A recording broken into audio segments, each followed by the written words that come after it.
कहते हैं ना कि अगर कोई व्यक्ति कुछ कर गुजरने की ठान ले तो उस स्थिति में उसके सामने कोई दीवार और कोई पहाड़ उसे उसको अपने मंजिल पर पहुंचने से नहीं रोक सकती। हम बात कर रहे हैं जमुई जिले के खैरा प्रखंड के केंडीह महादलित टोले के रहने वाले जयकांत मांझी की। जयकांत मांझी पेशे से गांव के ही उत्क्रमित मध्य विद्यालय में शिक्षा सेवक हैं और जयकांत मांझी के साथ बचपन में शिक्षा ग्रहण करने को लेकर जो परिस्थितियां थी वो परिस्थितियां उनके गांव और गांव के दलित बस्ती के पढ़ाई करने वाले दूसरे बच्चों के साथ बाधक न बने, इस सोच के साथ जयकांत मांझी ने बच्चों को विद्यालय आने जाने में परेशानी न हो और बच्चे शिक्षित बने, इसका बीड़ा उठा लिया। चूँकि महादलित टोला से विद्यालय काफ़ी दूर था, इसलिए बच्चे विद्यालय जाने आने में थक जाते थे। इस वजह से विद्यालय जाने में आनाकानी करते थे, या यूं कहें कि बच्चे नियमित रूप से विद्यालय जाते ही नहीं थे। बच्चों को विद्यालय पहुंचाने और लाने के लिए जयकांत मांझी ने सबसे पहले एक पुरानी मोपेड खरीदी और उसी से बच्चों को विद्यालय पहुंचाने और लाने लगे। इससे बच्चे उत्साह से नियमित रूप से विद्यालय जाने लगे। धीरे धीरे विद्यालय जाने वाले बच्चों की संख्या बढ़ती गई तथा जहां पहले 2-4 बच्चे विद्यालय जाते थे, वहीं अब इसकी संख्या लगभग 70 से 80 हो गई।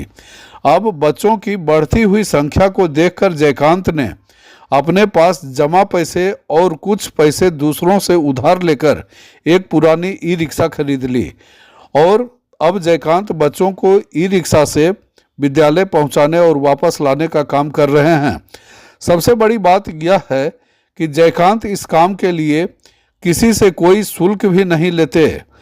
जयकांत का यह सोच है कि जिस तरह समाज के और बच्चे पढ़ाई कर अपने भविष्य को बनाने में लगे हैं, उसी तरह उनके महादलित टोले के बच्चे भी शिक्षित होकर कुछ अच्छा करें और समाज में अपनी अलग पहचान बनाएं, जिसे देख जयकांत को आत्मीय संतुष्टि के अनुभव का एहसास हो।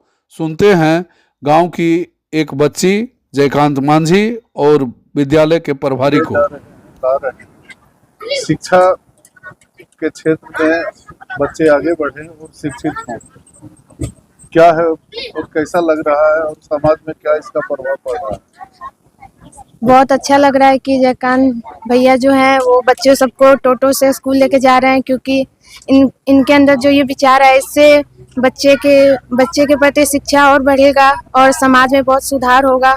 बच्चे पढ़ेंगे, आगे बढ़ेंगे, भविष्य में कुछ बड़ा करेंगे। हमारे गांव में बच्चे पढ़ेंगे तो इससे बहुत अच्छा लग रहा है।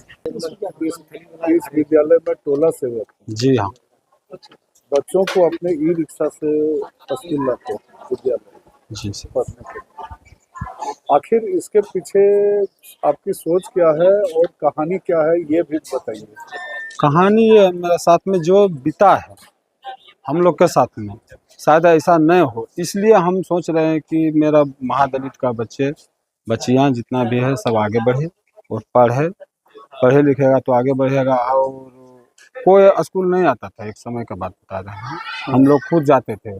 हम जिस समय बहाल हुए थे उस समय गए तो बच्चा 2 गो 4 गो इस ढंग से आता था, बाकी बार बच्चा कोई नहीं बोलता है दूरी के हिसाब से नहीं जाएगा तो वह होगा। तो हम ये एगो पैदल थक जाते हैं तो उतना दूर कौन जाएगा, तो हम खरीदे लूना खरीदे टीवीएस पुराना में सेकेंड हैंड में, तो उससे हम 2 बच्चा 4 बच्चा मतलब पहुंचाते हैं यहाँ। तो उससे बारी से फिर वहाँ पे उतारते, फिर वो जाते, फिर उतारते, फिर वहाँ जाते गाँव। उस ढंग से हम सबको खोज खाज के सबको लाते थे। तो उस समय टाइम के अभाव में ज़्यादा टाइम हो जाता था, 2 घंटा 3 घंटा में जाता। तो इस समय तो अच्छा भी नहीं लगा, तो हम सोचे कि कुछ पैसा कर्ज करके और हम एगो ई रिक्शा खरीद लेते हैं पुराना, और उसी से हम मेरा बचवा आएगा तो अच्छा लगेगा। आने जाने में थोड़ा तकलीफ होता था, उतना धूप में, बरसात में, गर्मी में, हर एक समय में।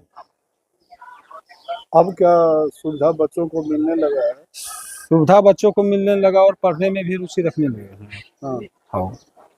तो आपको ऐसा लगता है कि जैसे पहले बच्चों को पैदल लाना पड़ता था तो आने से कतराते थे, और ई रिक्शा की सुविधा मिल जाने के बाद बच्चे अब स्कूल आना पसंद करते हैं। अब आना इसलिए पसंद करते हैं कि जैसे प्राइवेट स्कूल में सामने से पार होता था तो वो भी सोचता है कि हम भी शायद गाड़ी से जाते उतना दूर, पैदल आने जाने में थोड़ा कठिनाई हो रहा, तो बचवा थक जाता था, 2 दिन आता था 5 दिन का बोलता हो बचवा थक गए, उतना दूर है यहाँ पढ़ाबो, गार्जियन से जो बोलता था सब।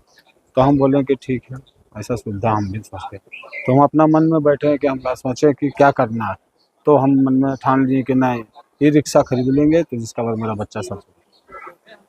अच्छा, बच्चों को जो आप स्कूल और लाने और पहुंचाने का जो काम कर रहे हैं, तो उसमें कोई शुल्क वगैरह भी लेते हैं क्या? नहीं, एक पैसा नहीं, किसी से नहीं, मेरा शुल्क तो सरकार पे दे ही गया है, तो आप क्या। अंतिम सवाल है मेरा आपसे कि बच्चों को शिक्षित करने में जो आपका योगदान रहा है, उससे आप कितना खुश हैं और संतुष्ट हैं? उससे संतुष्ट हैं कि जितना मेरा सांस है, जब तक हम यहाँ हैं तब तक जितना हो सके हम आगे बढ़ाने की कोशिश प्रयास करते हैं, हमेशा करते रहेंगे, हमेशा करते हैं। हमेशा करते। जयकांत मांझी जो है सो अपने ई रिक्शा से बच्चों को, खासकर महादलित टोला के बच्चों को स्कूल लाते हैं, तो महादलित टोला के बच्चों पर क्या प्रभाव पड़ रहा है और स्कूल पर इसका क्या प्रभाव पड़ रहा है? महादलित टोला के बच्चों पर असर यही पड़ रहा है कि वो विद्यालय कम से कम आने लगे हैं। पहले बच्चे हम लोग जब जाते थे बुलाने के लिए तो कभी इधर भाग जाते थे, कभी उधर भाग जाते थे। हम लोग भी गांव गए थे इनके साथ कि किसी भी तरह से उपस्थिति बढ़ाना है, तो बच्चे कभी ईंट भट्ठा पर भाग जाते थे तो कभी उधर नदी साइड भाग जाते थे। लेकिन जब ये रिक्शा लिए हैं तो बच्चे या रिक्शा के लोभ से हो या जैसे भी हो, जैसे हम लोग को उपस्थिति किसी भी तरह से बढ़ाना है, तो उसमें ये जब रिक्शा से लाने लगे तो उपस्थिति मेरे विद्यालय में बढ़ने लगा, जिससे हम लोग को भी सहूलियत होने लगा और उपस्थिति दिन प्रतिदिन देखते बढ़ते जा रहा है।